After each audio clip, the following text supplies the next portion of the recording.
He is not listening to you.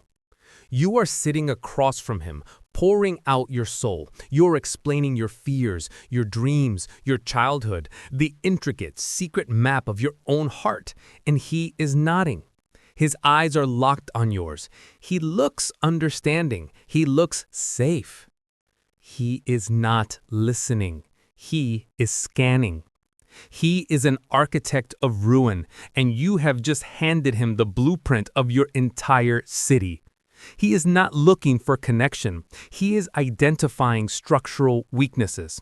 He is mapping the fault lines. He is pinpointing the exact location of the emotional support beams you cannot live without. And the moment you are finished, the moment you feel that warm rush of connection, that click of "he finally gets me," the only thing he is thinking is, "Perfect. I know exactly where to plant the charges." You've been told a lie, a comfortable, romantic, nursery school lie, that your kindness, your empathy, your beautiful soul is a gift. But to a certain kind of person, the shadow, the tyrant, the void in human form, your empathy is not a gift. It is a handle. It is a leash.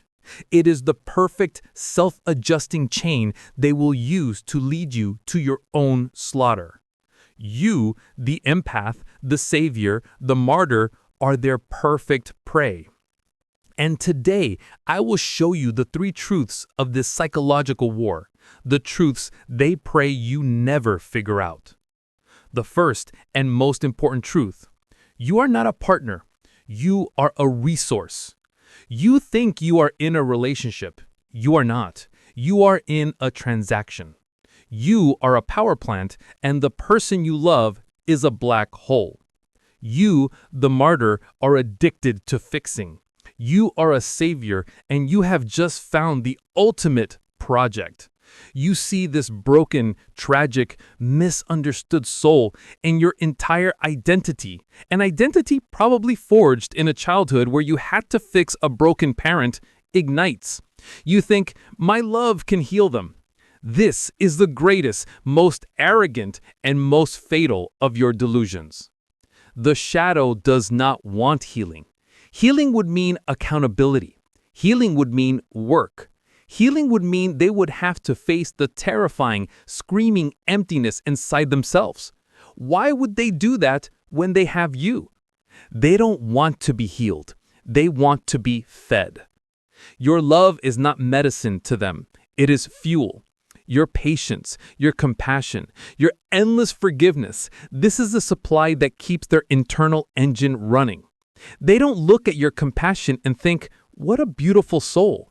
They look at it and think, "What a perfectly exploitable weakness." This is the hidden economics of the relationship. You are trapped in the sunk cost fallacy. You spend 3 hours explaining your feelings while they stare at their phone, giving you one-word answers. You are investing your sanity, your time, your one and only life into a failed stock. And you keep investing, doubling down because you cannot bear to admit that the last 6 months or 6 years were a total loss. The shadow knows this. They let you invest.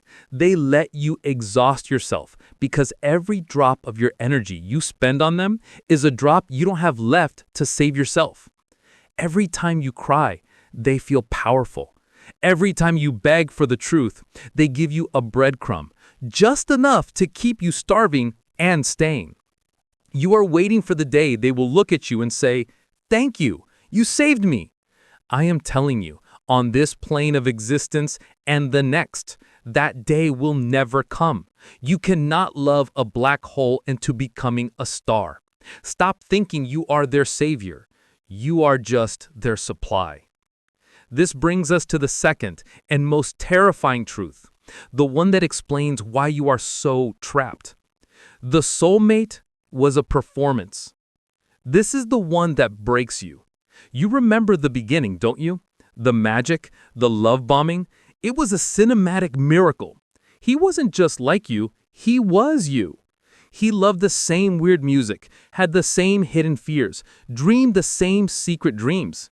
You didn't just connect, You collided. You thought, I have finally found my soulmate. You didn't. You just met the most sophisticated psychological predator of your life. The shadow is an actor, a world-class Oscar-winning mimic. That person you met, that soulmate, that wasn't them. That was a mirror. The shadow, the tyrant, does not have a personality. He assembles one. And for those first few weeks, he wasn't dating you. He was studying you. He was data mining your soul. You, the martyr, the savior, you love to talk. You love to share. You gave him the entire blueprint for free. And he listened. He recorded every vulnerability, every childhood wound, every hidden desire. And then he became them. He mirrored you with perfect, terrifying precision, reflecting your own soul back at you.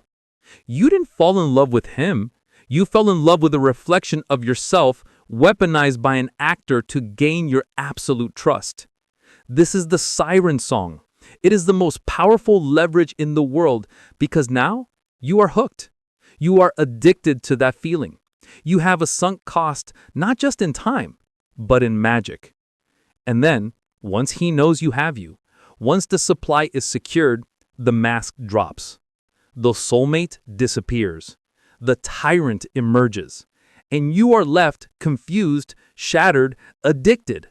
You are clinging to the memory of a person who never ever existed. You spend the rest of the relationship trying to fix the tyrant just to get a glimpse of the siren he pretended to be. You are not a partner. You are a test subject. He wasn't getting to know you. He was downloading your cheat codes so he could hack your sanity. This is the trap. The fuel keeps you drained. The mirror keeps you addicted. And now you're a prisoner. You know it. You feel the walls closing in. The opportunity cost of your life is bleeding out all over the floor. You feel it in your bones. So, you finally find the courage. You finally stand up. You clear your throat, and you try to set a boundary.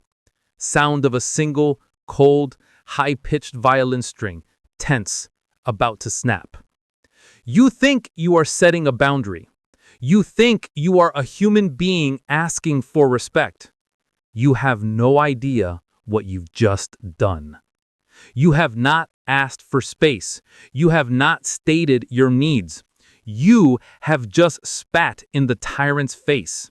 You have just declared treason. You have just challenged his one true God, control.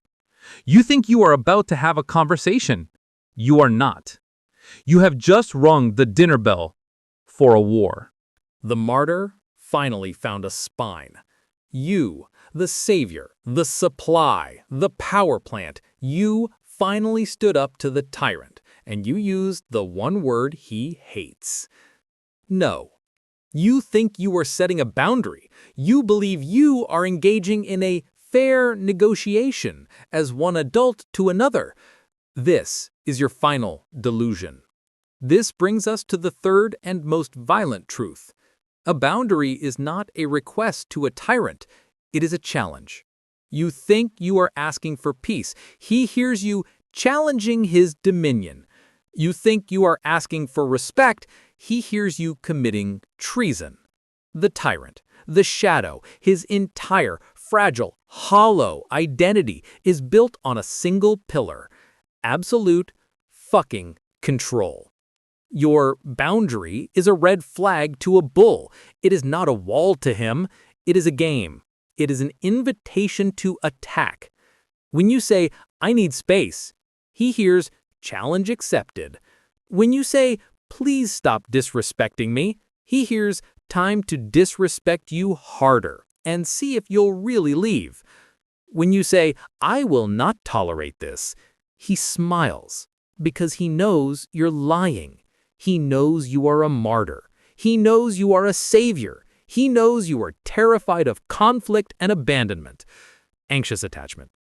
He knows your entire identity is built on being the good guy.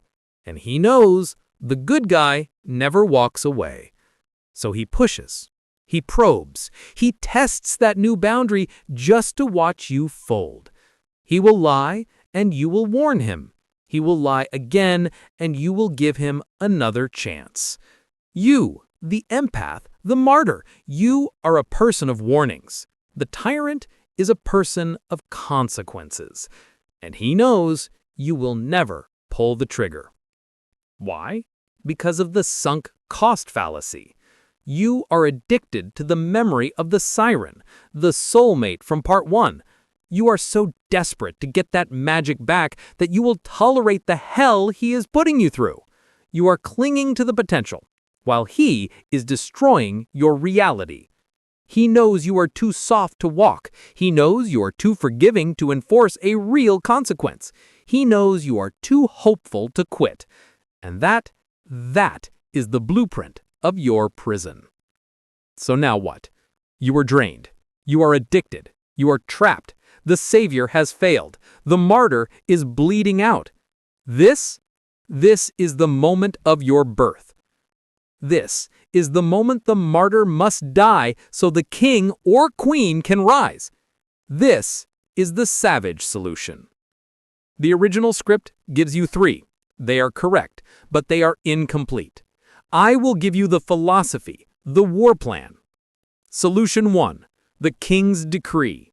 Stop explaining. The martyr explains. He justifies. He writes novels and text messages begging the tyrant to see his reality.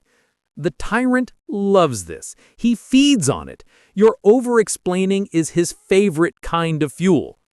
The king states. He does not negotiate his reality. He announces it. You do not owe a tyrant a TED Talk on why you deserve respect.